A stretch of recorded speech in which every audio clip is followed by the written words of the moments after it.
The BC Ren today after last week's loss to Allen Hancock. And the Cal State men's soccer team had to work overtime for the only stat which Niner fans need to take a look at. In the NBA last night, it was the two best records in the league matching up, Sonics and Lakers at the Forum.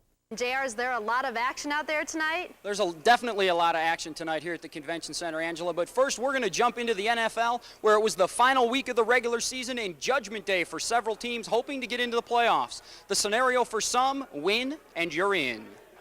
Let's start with the Skins. They need to win to stay alive. Bobby Hoyen guiding the Eagles in the wrong direction. This pass is picked off by Darrell Green, who takes it all the way back, and he is gone. First interception return for a touchdown by Green this season. Jeff Hostetler was also on the roll for the Skins here, connecting with Michael Westbrook for the score. Skins win 35-32, but need a little help to get into the playoffs.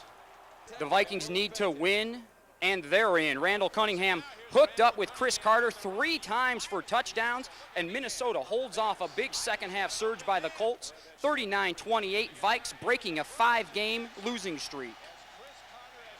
On to Kansas City, and the Chiefs have clinched home field advantage throughout the playoffs, and Tamarick Vanover is just warming up for the postseason. He is gone.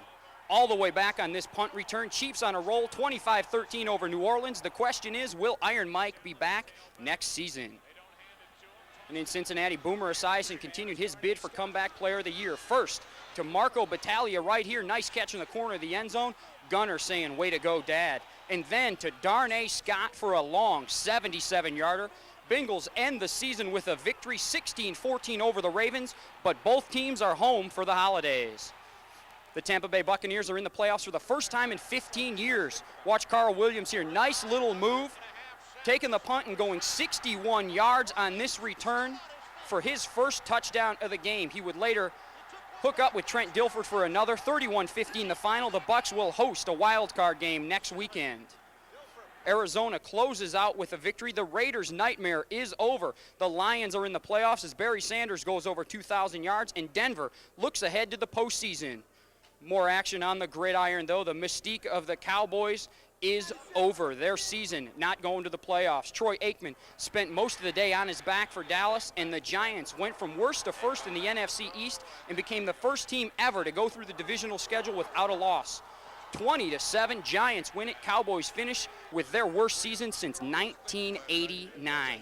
And the Steelers are in, so the bus was sitting this one out. Rodney Thomas on the carry for the Oilers, finds the end zone for a 10-3 lead, and Tennessee wins their finale 16-6. And last night was the finals of the championship game in the Bakersfield Christmas Classic out at BHS. The host team Drillers squaring off against the Ridgeview Wolfpack. The Drillers trailed 27-26 at the half, but came out smoking in the second half. Alfred Williams on the break, dishes to James McGill. Back to Williams, back to McGill for the Grievous. But there's Pat Osborne cleaning up the mess and putting it in. Torrey Harper tried to keep the Pack in the game with this nice little inside basket here, but the game would belong to Big Al Williams here on the steal, and he is getting jiggy with it, throwing it down.